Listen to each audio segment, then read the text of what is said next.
السلام علیکم ورحمۃ اللہ وبرکاتہ۔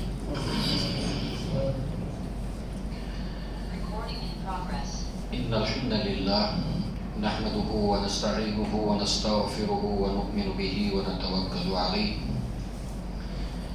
ونعوذ باللہ من شرور انفسنا ومن سیئات اعمالنا من یهده اللہ فلا مضل له ومن یضلل فلا هادی له واشهد ان لا اله الا الله وحده لا شريك له واشهد ان محمدا عبده ورسوله اما بعد يا ايها الذين امنوا اتقوا الله حق تقاته ولا تموتن الا وانتم مسلمون يا ايها الناس اتقوا ربكم الذي خلقكم من نفس واحدة وخلق منها زوجها وبث منهما رجالا كثيرا ونساء واتقوا الله الذي تساءلون به والأرحام إن الله كان عليكم رقيبا يا أيها الذين آمنوا اتقوا الله وقولوا قولا سديدا يصلح لكم أعمالكم ويغفر لكم ذنوبكم ومن يطع الله ورسوله فقد فاز فوزا عظيما فإن خير الحديث كتاب الله وخير الهدي هدي محمد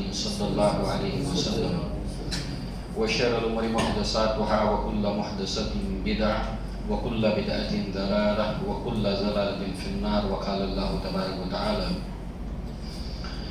لقد كان لكم في رسول الله أسوة حسنة لمن كان يرجو الله واليوم الآخر وذكر الله كثيرا رب اشرح لي صدري ويسر لي أمري واحلل عقدة من لساني يفقهوا قولي اللهم أرنا الحق حقا وارزقنا اتباعه وأرنا الباطل باطلا وارزقنا اجتنابه آمين يا رب العالمين۔ سیرت النبی صلی اللہ علیہ وسلم کے سلسلے بیان میں آج ہمارا یہ تیسرا درس ہے، اور اس نسبت سے گزشتہ مرتبہ ہم نے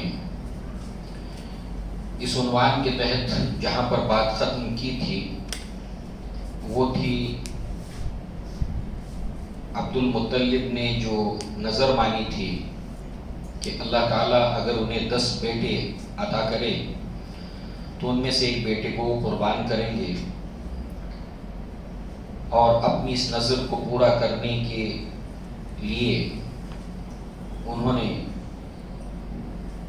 اپنے 10 بیٹوں کا قرآن نکالا، اس میں عبداللہ کا نام آیا جو سب سے محبوب بیٹے تھے عبد المطلب کے، آخری بیٹے تھے 10ویں، نام انہی کا آیا۔ اللہ تبارک و تعالیٰ کی یہ سنت ہے کہ ساری نعمتیں اسی کی ہیں، ساری نعمتیں جو ہم کو ملتی ہیں سب کچھ اسی نے ہم کو دیا ہے۔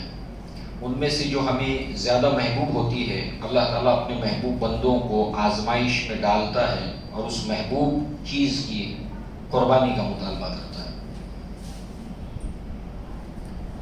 تو یہاں پر اپنے اس نظر کی تکمیل کے لیے وہ عبداللہ کو لے کر چلے ہیں، اور پھر اس کے بعد جو کچھ ہوا کہ اس کا خُمہ یا فدیہ 100 اونٹوں کی صورت کے اندر ذبح کر کے اس کو تقسیم کیا گیا۔ یہاں پر آ کر بات روکی تھی۔ اب آج ہم انشاءاللہ عبداللہ ان کے نکاح کے تعلق سے کچھ باتیں پڑھیں گے، اور اس کے علاوہ جو اصحاب فیل کے تعلق سے۔ مگر آج کے اس عنوان کو سمجھنے سے پہلے ایک بات بہت اچھی طرح ذہن میں رکھنا ضروری ہے۔ ایک بات تو گزشتہ عنوان سے متعلق کہ آپ کی بعثت، آپ کی ولادت سے پہلے آپ کے بنو ہاشم خاندان کا، بنو عبد المطلب خاندان کا نمایاں ہونا اور ان کا رعب، ان کا دبدبہ، ان کی عزت میں اور اضافہ ہونا اللہ کے نبی کی ولادت سے پہلے اور نبوت کا آغاز ہونے سے پہلے، گویا کہ مرکز نگاہ بن گیا بنو ہاشم، بنو عبد المطلب۔ اس کے ساتھ ساتھ اب اللہ کے نبی صلی اللہ علیہ وسلم کو اللہ تعالیٰ نے قرآن مجید میں کئی القاب سے پکارا ہے۔ نام تو آپ کا محمد ہے صلی اللہ علیہ وسلم، نام تو آپ کا احمد ہے صلی اللہ علیہ وسلم، اس کے علاوہ کئی القاب سے اللہ تعالیٰ نے اپنے نبی کو پکارا، جیسے مزمل، یا ایھا المزمل، مدثر، یا ایھا المدثر۔ اسی طریقے سے اللہ تعالیٰ نے آپ کو سراج اور قمرم منیرہ کہہ کر بھی پکارا، سراجم و قمرم منیرہ۔ اب یہ ایک تو عربوں کی بھی ریت تھی کہ کسی کو اگر کسی القاب سے پکارتے تو ایسے ہی بس شوقیہ نہیں، بلکہ اس کے اندر وہ بات ہوتی۔ ہاشم نام کیوں مشہور ہوا؟ عمرو ان کا نام تھا مگر ہاشم کیوں مشہور ہوا؟ عبد المطلب کیوں عبد المطلب کہلائے؟ ان کا نام تو شیبہ تھا۔ تو ہر ایک کے پیچھے ایک وجہ ہے، اور اس کے ساتھ ساتھ عربوں کی طرف سے دیے جانے والے کسی کو القاب، اس کے اندر وہ خوبیاں ہوتی ہیں۔ اب اللہ تعالیٰ نے اپنے نبی صلی اللہ علیہ وسلم کو ان القاب سے اگر پکارا ہے تو وہ بات اللہ کے نبی میں موجود ہے۔ اب سورج کیا ہے؟ سراجم و قمرم منیرہ۔ سراج چمکتا ہوا سورج، اور سورج جب طلوع ہو جاتا ہے تو اگر کوئی سورج کے طلوع ہونے کی دلیلیں دینا شروع کر دے کہ دیکھو سورج طلوع ہوا ہے، اس کی دلیل یہ ہے، اس کی دلیل یہ ہے، اس کا ثبوت یہ ہے، تو ہم کہیں گے بھئی پاگل آدمی ہیں۔ کیوں؟ آفتاب آمد دلیل آفتاب، سورج کا نکلنا خود اس کے نکلنے کی دلیل ہے، اس کو کسی دلیل کی ضرورت نہیں ہے۔ بالکل اسی طریقے سے یہاں پر اللہ کے نبی صلی اللہ علیہ وسلم کی ولادت وہ اتنا نمایاں پہلو ہے کہ ایک بہت بڑا واقعہ جو ہے وہ ہوتا ہے اصحاب فیل اس عنوان کے تحت، اور اس طرح اللہ کے نبی کی ولادت کس سال میں ہوئی ہے یہ بالکل روز روشن کی طرح آیا ہے۔ آپ کی پوری زندگی چھوٹی بڑی باتیں ہر ایک کو اللہ تعالیٰ نے روشنی میں رکھا، حتیٰ کہ آپ کی ولادت کو بھی۔ اس تمہیدی باتوں کو ذہن میں رکھنے کے بعد اب ہم آگے بڑھتے ہیں۔ جیسے کہ ہم جانتے ہیں کہ اللہ کے نبی صلی اللہ علیہ وسلم کے والد کا اسم گرامی عبداللہ تھا، اور اس حوالے سے ہمیں یہ معلوم ہونا چاہیے کہ ایسے عبداللہ نام کے کئی افراد مکہ میں موجود تھے۔ وہ عبداللہ نام رکھتے تھے جس کے اندر اللہ تبارک و تعالیٰ کے ساتھ میں عبد کی نسبت ہے، یعنی وہ اللہ تعالیٰ کو اللہ تعالیٰ کے نام سے پکارتے تھے، اللہم کہہ کر دعائیں مانگتے تھے، مگر اس کے ساتھ ساتھ وہ لوگ شرک بھی کرتے تھے، لات، عزیٰ، منات اور ہبل۔ اور یاد رکھنے کی بات یہ ہے کہ اللہ تعالیٰ نے سورہ یوسف کے اندر فرمایا وَمَا يُؤْمِنُ أَكْثَرُهُمْ بِاللَّهِ إِلَّا وَهُمْ مُشْرِكُونَ، انسانوں کی اکثریت اللہ کو مانتی ہے مگر ساتھ میں شرک بھی کرتی ہے۔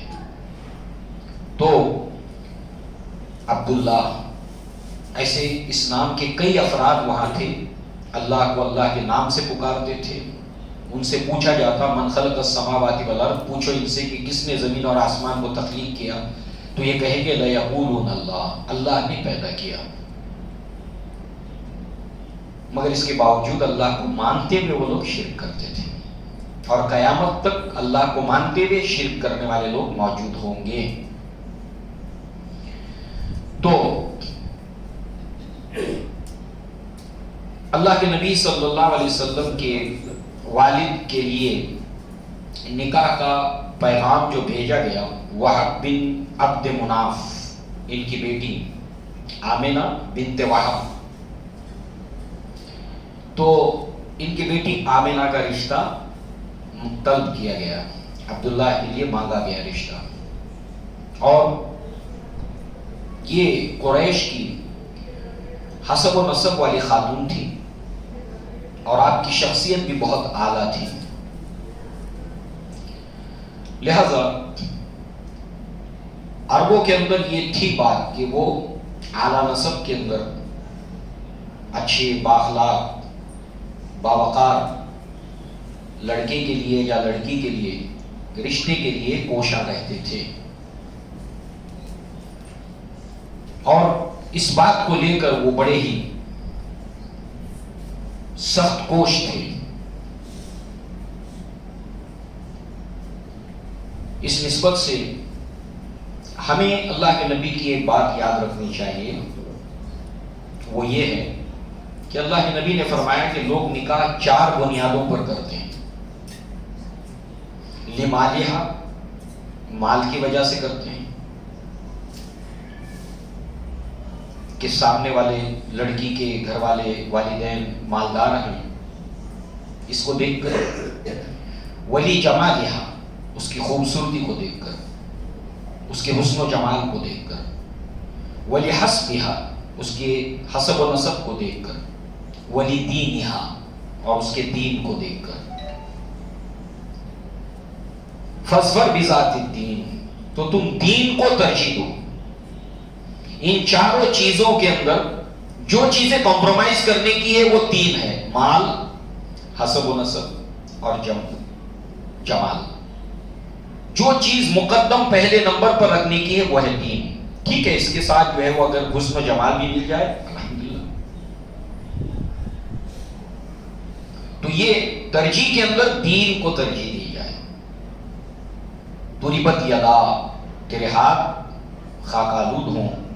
اس کے 2 معنی بتائے گئے، ایک اگر تو ایسا نہ کرے تو جو ہے وہ نامراد ہو، اپنی مراد کو نہ پائے، اور دوسرا یہ ہے کہ تو اپنی مراد اور منزل کو پا لے اگر تو ایسا کرے۔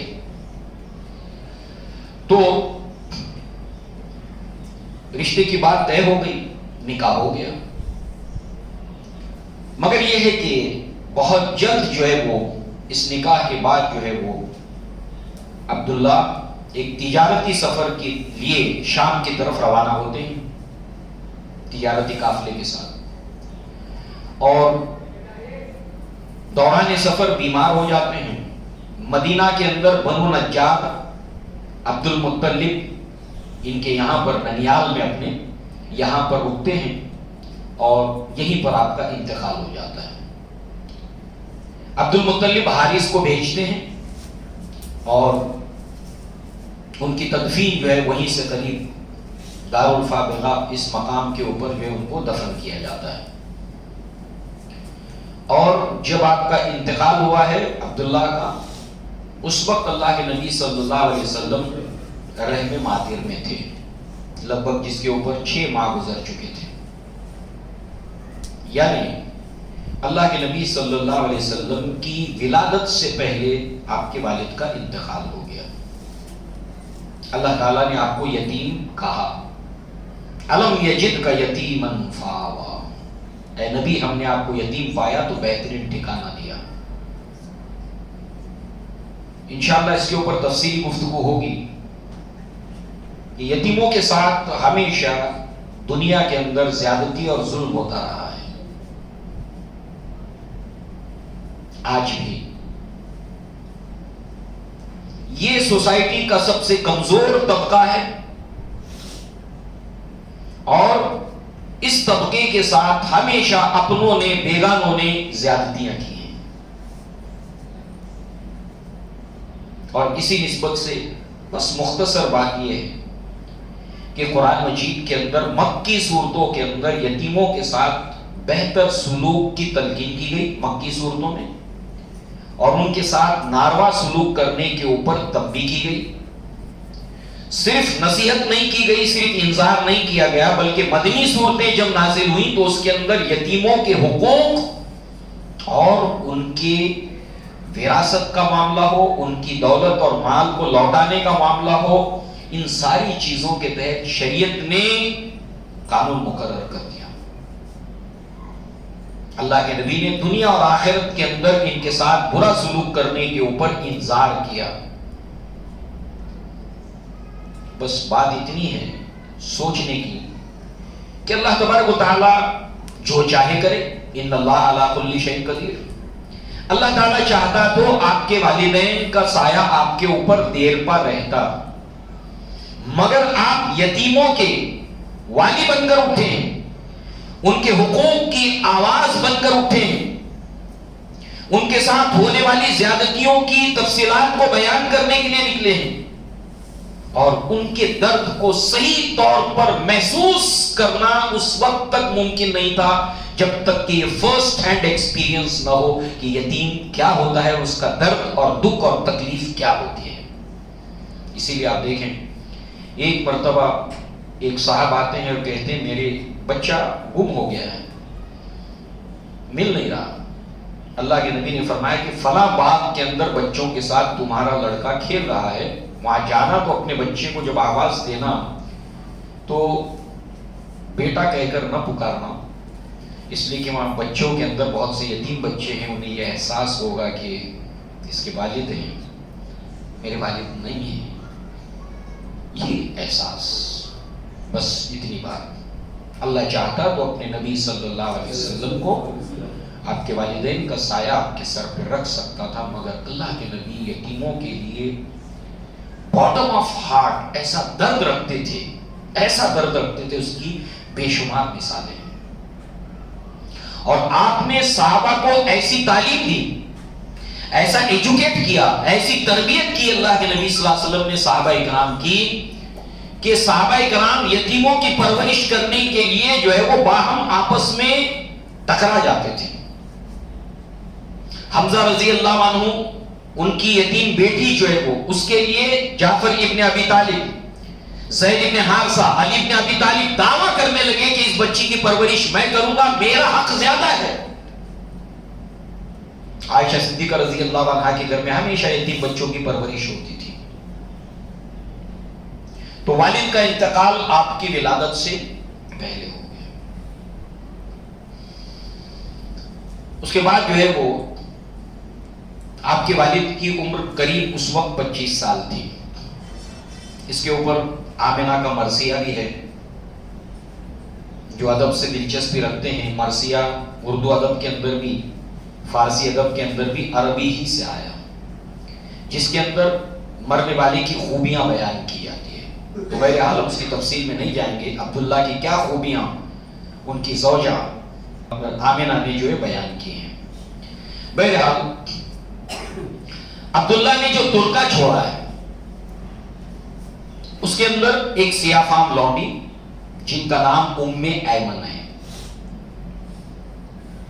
نمبر 2 5 اونٹ اور چند بکریاں، یہی کچھ ترکہ ہے جو عبداللہ نے اپنے پیچھے چھوڑا ہے۔ اب ام ایمن ایک اتہاس ہے، اللہ کے نبی صلی اللہ علیہ وسلم کی پرورش کردہ والدہ بھی ہیں ام ایمن، جن کا بہت بڑا مقام اور مرتبہ ہے۔ اللہ کے نبی آخری وقت تک آپ کی تیمارداری کے لیے جاتے تھے۔ یہ بات یہاں پر یاد رکھی جائے، ام ایمن کا اتہاس کہاں سے شروع ہو رہا ہے ہمارے دروس کے دوران، پھر بہت دور تک بات جائے گی، ان کا نام آئے گا۔ اللہ کے نبی صلی اللہ علیہ وسلم نے فرمایا کہ کون ہے جو جنتی عورت سے نکاح کرے؟ زید بن حارثہ تیار ہوئے اور ام ایمن سے آپ کا نکاح ہوا، اور انہی سے ولادت ہوئی ہے اسامہ ابن زید کی۔ اللہ کے نبی آخری وقت تک ان کی تیمارداری کے لیے جاتے تھے، اور آپ کے بعد ابو بکر صدیق اور عمر ابن الخطاب اللہ کے نبی کی سنت کو ادا کرتے ہوئے ان سے ملنے کے لیے جایا کرتے تھے، تیمارداری کے لیے۔ بڑی رسپیکٹ، بڑی عزت کا ساتھ معاملہ کرتے تھے اللہ کے نبی صلی اللہ علیہ وسلم۔ یعنی ایک بیٹے کو اپنی ماں کے ساتھ کس طرح کا رویہ اختیار کرنا چاہیے۔ لقد کان لکم فی رسول اللہ اسوۃ حسنہ لمن کان یرجو اللہ والیوم الآخر وذکر اللہ کثیرا۔ اس طرح سے اب ہم ایک عنوان کی طرف جاتے ہیں، اور وہ ہے اصحاب فیل کا واقعہ۔ قرآن مجید میں سورت ہے سورہ فیل، الم تر کیف فعل ربک باصحاب الفیل۔ لہذا یہ واقعہ 571 عیسوی کے اندر ہوا ہے، عیسوی کیلنڈر کے اعتبار سے 571 عیسوی کے اندر، اور اسی سال اللہ کے نبی کی ولادت بھی ہوئی ہے، دونوں سال سیم ہیں۔ ابرہہ خانہ کعبہ کو ڈھانے کے لیے جس سال آیا 571 عیسوی، اللہ کے نبی کی ولادت 571 عیسوی، سراجم و قمرم منیرا، اس کو یاد رکھنا ہے تو سمجھنے میں آسانی ہوگی۔ اب اس کا پس منظر کیا ہے؟ ابرہہ اس کو کیا سوجھی کہ اس نے خانہ کعبہ کو ڈھانے کے بارے میں سوچا، یہ ناپاک ارادہ اپنے دل میں لیا؟ اس واقعے کو سمجھتے ہوئے ایک بات بہت ہی اچھی طرح ایک مسلمان کو سمجھنا ہے، تاکہ دشمنان اسلام کی کسی بھی کانسپیریسی کا وہ شکار نہ ہو۔ واقعات بہت ہیں، مگر چونکہ ہمارے سیرت میں یہ واقعہ ہے تو ہمارے سامنے یہ ہونا چاہیے کہ کس طریقے سے آج بھی اور قیامت تک دشمنان اسلام شریعت رچتے رہیں گے۔ مسلمان کو اس کا شکار نہیں ہونا ہے، میچورڈ بننا ہے، سمجھدار بننا ہے۔ لہذا ظاہر کے اندر واقعات ہیں، خانہ کعبہ کو ڈھانے کے لیے، اور ہڈن چھپے ہوئے کچھ مقاصد ہیں، ایمز اور آبجیکٹیوز ہیں اس ناپاک ارادے کے پیچھے۔ ہمیشہ اگر ہمیں نہ سمجھ میں آئے تو کسی واقعے کے ہونے کے بعد جو مسلمان اور دشمنان اسلام کے بیچ ہوا ہے، اس کے کچھ دنوں کے بعد اس کا بینیفٹ کس کو ملا، اس کا فائدہ کس کو ملا؟ تو یہاں پر اب آپ دیکھیں کہ حبش کی طرف سے یا حبشہ کی طرف سے عیسائی سلطنت کا یمن میں یہ گورنر تھا، ابرہہ الاشرم، یمن میں گورنر ہے یہ، حبشہ کی حکومت کی جانب سے بادشاہ یمن میں ہے اور اس کے گورنرز ہیں، تو یہ یمن کی طرف گورنر ہے، کسی کے ماتحت کام کر رہا ہے۔ اور اس کانسپیریسی کے اندر، اس سازش کے اندر ابرہہ الاشرم کے ساتھ ساتھ جو سینٹرل گورنمنٹ ہے یمن کی وہ بھی شامل ہے اس کے اندر۔ دونوں نے مل کر یہ سازش کی تھی۔ مقصد کیا تھا اس کا؟ اس کا مقصد یہ تھا کہ عرب کے اوپر اپنا تسلط قائم کرنا، اپنا کنٹرول قائم کرنا۔ نمبر 1، حج کا خاتمہ کر دینا۔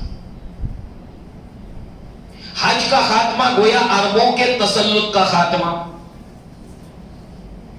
اس کے ساتھ میں اگلی سورت اس کا جو جوڑا ہے وہ سورہ قریش ہے، جس کے اندر اللہ تعالیٰ نے یمن اور شام کے درمیان ہونے والی جو تجارت ہے اس میں ان کے کامیاب ہونے کے اور امن و امان کے ساتھ تجارت کرنے کی وجہ خانہ کعبہ کو بتایا۔ اتنی تجارت تم کر پاتے ہو یہ خانہ کعبہ کی وجہ سے ہے۔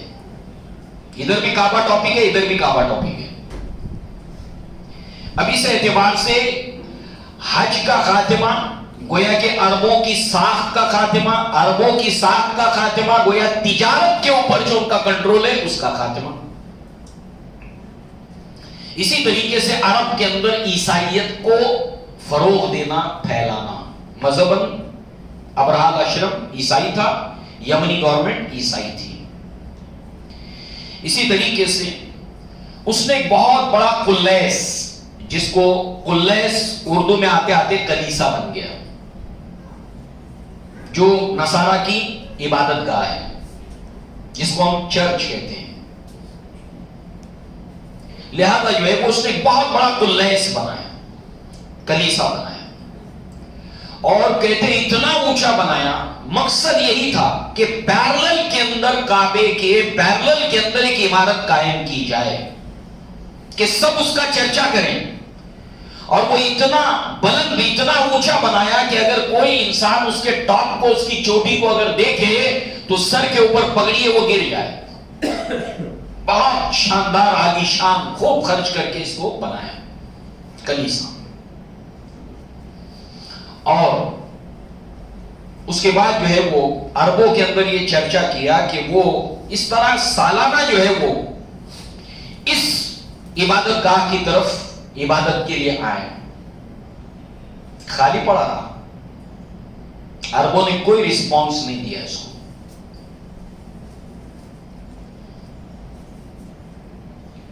مقصد میں ناکام ہو رہا ہے.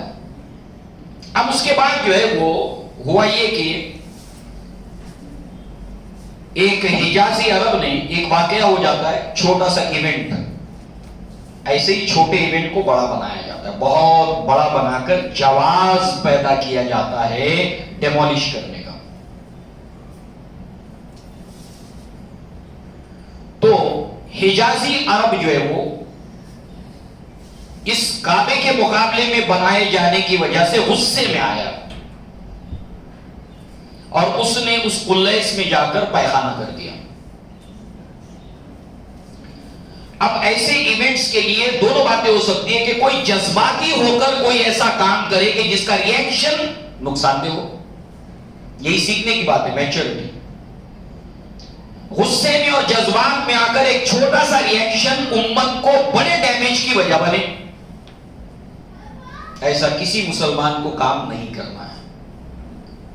نمبر 2 کہ کوئی کالی بھیڑوں کو استعمال کر سکتا ہے امت مسلمہ ہی میں سے کہ یہ ایسا کام کرے، تمہارے لیے یہ چیزیں ہیں، اور وہ کر جائے. اب وہ تو مسلمان ہے اور اس کو جواز بنا کر جو ہے وہ جو مقصد ہے اس کو حاصل کرنے کی کوشش کی جائے. بہرحال اسی کو جواز بنایا اور اس کے بعد میں جو ہے وہ اس نے خانہ کعبہ کو ڈھانے کا اعلان بھی کیا اور اس کے اندر جو ہے وہ لوگوں کو جو ہے وہ اکسایا، رضاکارانہ طور پر اس کے اندر شامل کیا اور اس کے بعد میں جو ہے وہ اس نے خانہ کعبہ کی طرف پیش قدمی کی. اس کے اندر 60,000 کا لشکر زرار، کیل کانٹے سے لیس، بہت بڑی تعداد ہے اس وقت، 60,000 اور ہاتھیوں کے لشکر کے ساتھ. یعنی اس زمانے میں اگر کسی کے پاس ہاتھیوں کا لشکر ہے، مطلب یہ ہے کہ اس وقت بہت بڑی طاقت، اس کا مقابلہ کرنا آسان نہیں. اور ساتھ ہی ساتھ اس نے جو ہے وہ بنو ثقیف کا تعاون لیا، جو طائف کے پاس ہے بنو ثقیف، اس کا ساتھ لیا. معلوم ہوا کہ اپنی ہی قوم کے خلاف کام کرنے کے لیے اپنے ہی قوم میں سے لوگ مل جاتے ہیں، ملتے رہیں گے. یہ ایک سچائی ہے، اس کو ماننا چاہیے. ایسا کبھی نہیں ہوگا کہ ہمارے اپنے میں سے لوگ نہ ملیں جو دشمن کے ساتھ اپنے چھوٹے چھوٹے مفادات کے لیے شامل ہو جائیں. یہ کبھی بھی ختم نہیں ہوگا. میر جعفر، میر صادق، تو ہاؤ ٹو ٹیکل، یہ چیز ہونی چاہیے کہ اس طرح کے معاملات کو ٹیکل کیسے کیا جائے. آپ نہیں ختم ہونے والا ہے، نہیں ہوگا. کسی مجبوری کی بنیاد پر یا لالچ کی بنیاد کے اوپر دشمن کا آلہ کار بنے گا انسان. تو اس طرح کی سچویشن کو ہاؤ ٹو ہینڈل، اللہ کے نبی نے اس کو کیسے ہینڈل کیا، صحابہ نے اس کو کیسے ہینڈل کیا، یہ ہمیں سیکھنا ہے.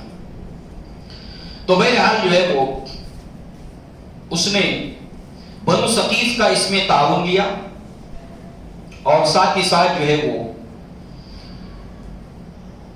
طائف کے لوگوں نے کہا کہ بھائی آپ ہمارے بتوں کو، ہمارے بت خانوں کو کوئی ڈیمیج، کوئی نقصان نہیں پہنچاؤ گے، اور مکہ تک ہمارا ایک آدمی ابو رغال یہ آپ کو گائیڈ کرے گا، لے کے جائے گا وہاں تک. بہرحال مکہ سے 3 کوس پہلے جو ہے وہ المغس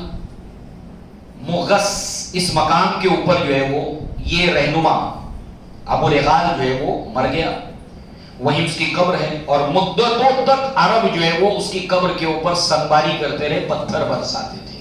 اس نے خانہ کعبہ کے خلاف کام کیا ہے. اس کی دشمنی میں دشمنوں سے مل کر ناپاک ارادے میں اس سازش کا حصہ بنا. اور اہل عرب ابھی تک ہسٹوریکل ڈاکیومنٹس کے اندر جو ہے وہ یہ چیز موجود ہے کہ بنو ثقیف کے لیڈروں کو اور ان لوگوں کو، پوری قوم کو جو ہے وہ تانا دیتے تھے کہ تم وہ لوگ ہو جنہوں نے خانہ کعبہ کے خلاف کام کیا. یہاں پر سمجھنے کی بات یہ ہے کہ کسی قوم کے حکمران اگر کوئی غلط کام کرتے ہیں اور کچھ افراد اگر غلط کام کرتے ہیں تو اس کی بنیاد پر پوری کے پوری قوم کو بلیم نہ کیا جائے، کیونکہ اس قوم کے اندر بڑی تعداد اس کے خلاف ہوتی ہے. یہ انتہا پسندی، یہ ایکسٹریمزم نہیں ہونا چاہیے. یہی ہمارے ساتھ ہو تو ہم اس کو ناپسند کریں گے. تو لہذا جو ہے وہ یہ ایک سمجھنے کی بات ہے، کیونکہ یہی بنو ثقیف ہیں کہ جہاں سے محمد ابن قاسم رحمہ اللہ فاتح ہند بن کر داخل ہوئے. بنو ثقیف سے آپ کا تعلق تھا، طائف کے رہنے والے تھے. پھر صحابہ کرام میں سے حکم بن معاذ اور ان کے ایک بھائی ہندوستان کے اندر اسلام کے مبلغ بن کر آئے. صحابی رسول ہیں یہ دونوں، بنو ثقیف سے تعلق رکھنے والے تھے. اللہ کے نبی صلی اللہ علیہ وسلم کی تعلیمات کا خلاصہ یہی ہے، اسلام کی تعلیمات کا خلاصہ یہ ہے کہ 2 4 5 لوگ اگر کوئی ایسا کام کریں، حکمران اگر کوئی غلطی کریں، اس کا مطلب پوری کے پوری قوم کو بلیم نہ کیا جائے، اس کو نشانہ نہ بنایا جائے. بہرحال راستے کے اندر ابرہہ کے پہنچنے سے پہلے آگے ایک ہراول دستہ، آگے ایک دستہ ہوتا تھا جو لوٹ مار کرتے ہوئے چلتا تھا.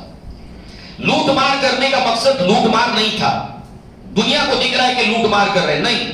لوٹ مار کرنے کا مقصد یہ تھا کہ یہ لوگ اپنے مال کو بچانے کی سوچ ان میں پیدا ہو، اپنی جان کو بچانے کی سوچ اس میں پیدا ہو، تاکہ ہمارے مقصد کے اندر خلل نہ بنے. تو 2 ڈھال تھی، اس لیے ہراول دستہ آگے جا کر جو ہے وہ ان کے جان اور مال کو نقصان پہنچاتا، تاکہ وہ کمپرومائز کرے کہ بھائی ہمارے جان مال کو آپ نقصان مت کرو اور آپ کے لیے راستہ کھلا ہے. مقصد یہی تھا، ورنہ مال لوٹنا اور جان کا نقصان کرنا مقصد نہیں تھا، خوف اور روب ڈالنا مقصد تھا. بہرحال جو ہے وہ یہاں پر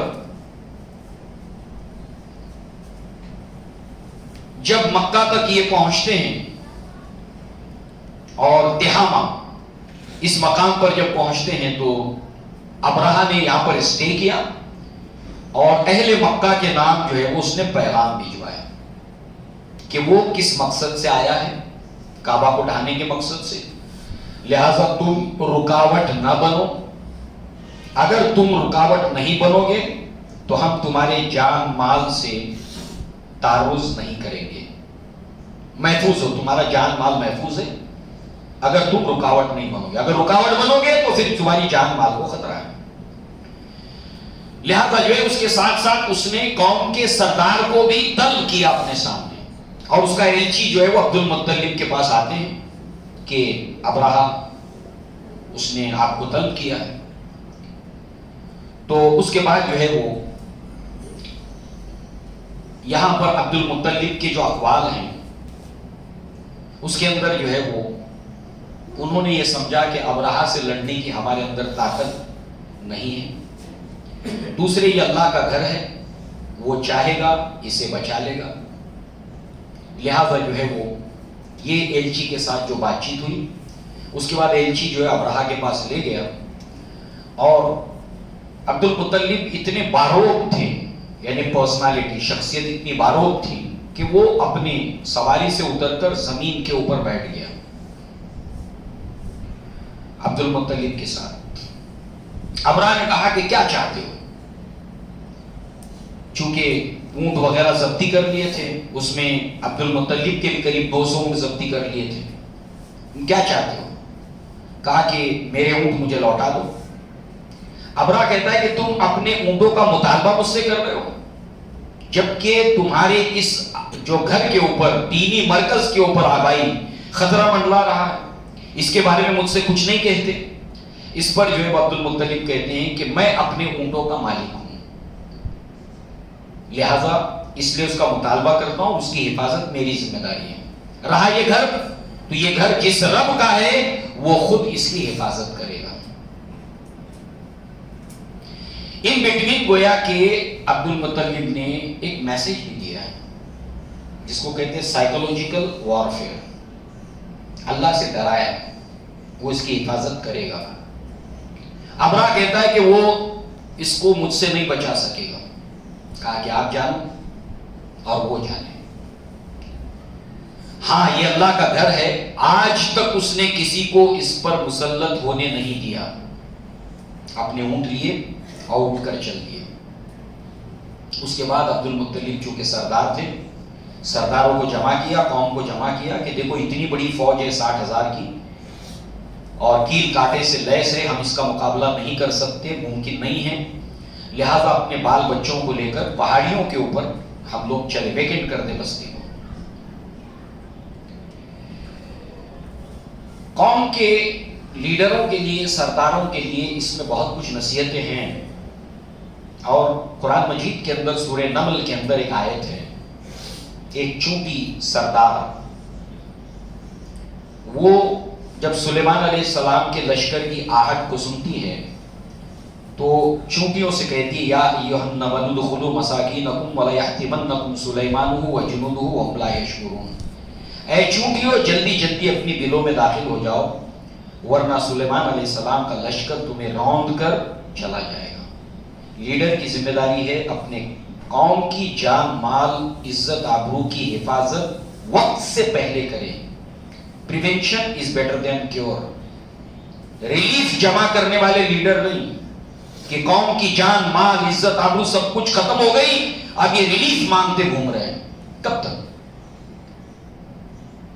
وقت سے پہلے جس طریقے سے ایک باپ اپنے بچوں کی حفاظت کرتا ہے، ان کے خطرے کو ان سے دور رکھتا ہے، ایسے ہی قائد اپنی قوم کے لیے ایک باپ کی مانند ہوتا ہے جو قوم کے اوپر کسی بھی خطرہ آنے سے پہلے اس کی حفاظت کا بندوبست کرتا ہے۔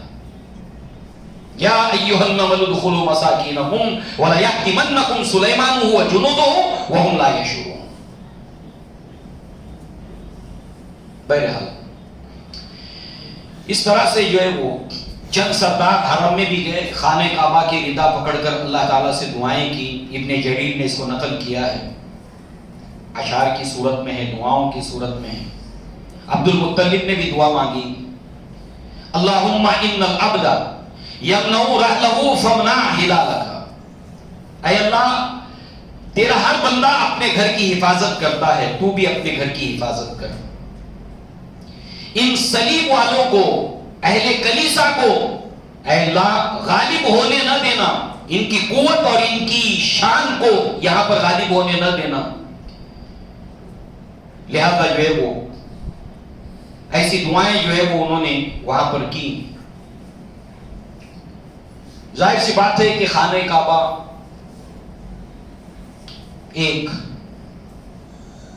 مسلمانوں کے لیے پوری دنیا کے اندر ایک مرکز، ایک محور ہے، جہاں پر ایک نماز کا ثواب 1,00,000 ہے۔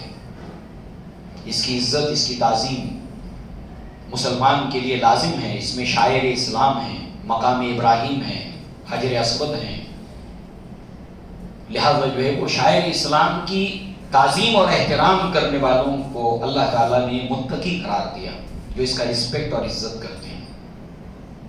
بلکہ بعض اسلاف سے، اگرچہ کہ دعا نبی سے ثابت نہیں ہے، خانہ کعبہ کو جب جاتے تو اس وقت خانہ کعبہ کو دیکھ کر یا ایسی کوئی دعا نہیں ہے اللہ کے نبی سے مسنون، مگر اس کا احترام اور اس کی تعظیم کے اندر جو ہے وہ جو دعا تحفۃ الاحوذی کے اندر یہ موجود ہے، اللہم زد ھذا البیت تشریفا و تعظیما و تکریما و محابتا، اے اللہ اس گھر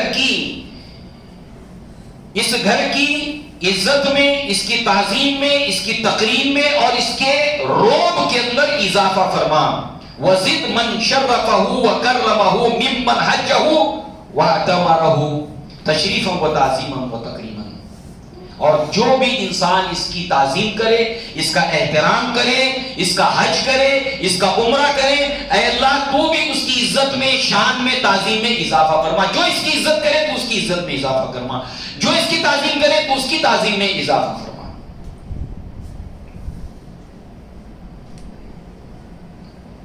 1,00,000 ثواب مسجد نبوی میں نماز پڑھنے کا،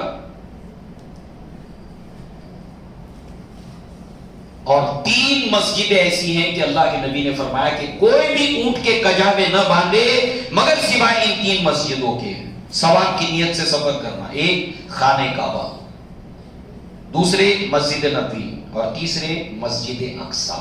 یہ ہمارے 3 اہم مراکز ہیں، یہ 3 اہم مراکز ہیں مسلمانوں کے، لہذا جو ہے وہ اب جو ہے وہ جب یہ اونٹوں کے لشکر کو لے کے آگے بڑھتا ہے تو سارے عرب جو ہے وہ اپنے بال بچوں سمیت پہاڑیوں کے اوپر جمع ہو گئے کہ اب کیا ہوتا ہے. لہذا ابرہہ نے ہاتھیوں کو آگے بڑھانے کا جب حکم دیا ہے تو مزدلفہ اور مینا کے بیچ میں واقعہ ہوتا ہے. اور اس وقت جو ہے وہ عربوں میں سے ایک عرب نفیل بن حبیب وہ ہاتھی کے کان پکڑ کر جو ہے وہ کہتا ہے کہ بیٹھ جا، جہاں سے آیا ہے وہاں چلا جا، تو حرمت والے شہر کے اندر ہے. اونٹ بیٹھ جاتا ہے، ہاتھی بیٹھ جاتا ہے. اس کے بعد اٹھانے پر نہیں اٹھتا ہے، اس کو انکش سے مار مار کر زخمی کیا گیا. اس کے بعد جو ہے وہ ہاتھیوں کو جب آگے بڑھنے کا حکم دیتا ہے تو وہ دائیں طرف جاتے ہیں، بائیں طرف جاتے ہیں، پیچھے بھی بھاگتے ہیں، تینوں طرف، مگر خانہ کعبہ کی طرف بڑھنے کو تیار نہیں. یہ ہمیں واقعہ معلوم ہونا چاہیے کیونکہ اللہ کے نبی صلی اللہ علیہ وسلم کے سیرت کے اندر ہجرت مدینہ کے وقت اور ایک دو بار یہ واقعہ آتا ہے کہ اللہ تعالیٰ جب وہ کسوہ آگے نہیں بڑھ رہی تھی، آگے نہیں بڑھتی تھی، اس کو بڑھا رہے تھے، آگے تو نہیں بڑھ رہی تھی کسوہ اللہ کے نبی کی اونٹنی، تو لوگوں نے کہا کہ کسوہ اڑ گئی. اللہ کے نبی نے فرمایا کسوہ نہیں اڑتی، یہ اللہ کے حکم سے جس اللہ تعالیٰ نے ہاتھی والوں کو روکا تھا وہی اللہ تعالیٰ نے اس کو روکا ہے. آگے نہیں بڑھتے تھے، دائیں بائیں پیچھے بھاگنے کو تیار مگر آگے بڑھنے کو تیار، لہو لہان کر دیا. اور پھر وہ معاملہ ہوتا ہے کہ ابابیل پرندے اپنی چونچ کے اور اپنے پنجوں کے اندر جو ہے وہ ایک جھنڈ کے جھنڈ چلا آتا ہے اور جو یہ کنکریاں ان کی طرف جو ہے وہ پھینکتے ہیں یہ ابابیل، تو جس کو بھی یہ چھو جائے اس کا جسم جو ہے وہ گلنا شروع ہو جائے.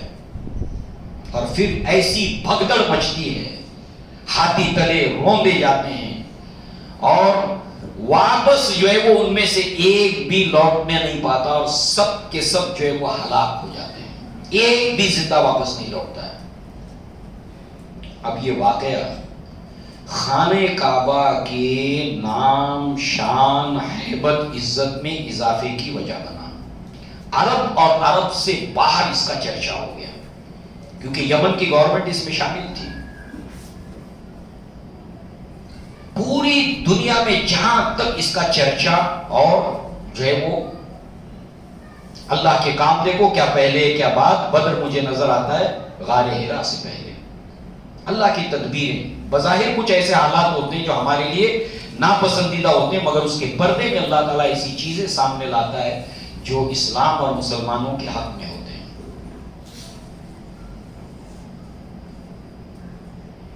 لہذا جو ہے وہ یہ واقعہ اتنا مشہور ہوا کہ اس واقعے سے پہلے اہل عرب کے یہاں پر ایک ریت تھی. وہ ریت یہ تھی کہ وہ لوگ مشہور واقعات کے ساتھ میں چیزوں کو جوڑ کر یاد رکھتے تھے. ہمارے یہاں بھی تھا. آج کل جو ہے وہ والدین بھی تھوڑے اسمارٹ ہو گئے ہیں، بچوں کی پیدائش کی تاریخ، دن، ٹائم سب بالکل یاد رکھتے ہیں اور ریکارڈ ڈاکیومنٹڈ کر دیتے ہیں. اور پھر حکومت کی جانب سے بچہ پیدا ہو گیا، جس اسپتال میں ہوا ہے اس کے وارڈ کے اندر اس کا نام تفصیلات چلی جاتی ہے اور اس کا نام برتھ سرٹیفکیٹ بنتا ہے. اس لیے آج جو ہے وہ بچے کی جنم تاریخ کے اندر ڈیٹ آف برتھ میں وغیرہ کوئی دقت نہیں آتی. مگر پہلے ایسا نہیں تھا، بچے پیدا ہو گئے. اب اسکول میں داخلے کا وقت ہے، بچہ بڑا ہو گیا، داخلہ کرنا ہے تو اسکول میں لے جاتے تھے. ٹیچر کہتا تھا بیٹا یہ دائیں ہاتھ سے کان پکڑو، بایاں والا، اگر پکڑنے میں کامیاب ہو گیا تو 5 سال کا ہو گیا. یہ یاد رکھا تھا اس طریقے سے کہ بھئی جس وقت جو ہے وہ بچہ اس وقت پیدا ہوا تھا جس وقت جو ہے وہ اندرا گاندھی کا قتل ہوا تھا، تو وہ کب ہوا تھا؟ 1984 کے اندر. چلو 1984 سال طے ہو گیا، دن تاریخ کچھ بھی طے کر دو. جون کے مہینے سے اسکول شروع ہوتا ہے تو زیادہ تر بچے جون مئی وہی ان کی ڈیٹ آف برتھ ہوتی ہے. مگر اب ایسا نہیں ہے. تو ایسے دنیا میں بھی تھا، ایسے واقعات کے ذریعے سے یاد رکھا جاتا تھا. اس واقعے کے بعد تمام واقعات فراموش ہو گئے اور تاریخ میں ریکارڈ ہو گیا کہ فیل کا واقعہ ہونے کے 2 سال پہلے، فیل کا واقعہ ہونے کے 2 سال کے بعد یہ گویا کہ ایک مرکزی واقعہ بن گیا جس سے واقعات کو یاد رکھا جانے لگا. اور اس کے ٹھیک 50 اور 55 دن کے بعد اللہ کے نبی کی ولادت ہوتی ہے. اب کیسے سال کو فراموش کر پاؤ گے؟ اس میں بڑے بات. سراجم و قمرم منیرا، اقول قولی ھذا واستغفر اللہ لی ولکم ولسائر المسلمین والمسلمات، وآخر دعوانا ان الحمد للہ رب العالمین. السلام علیکم ورحمۃ اللہ.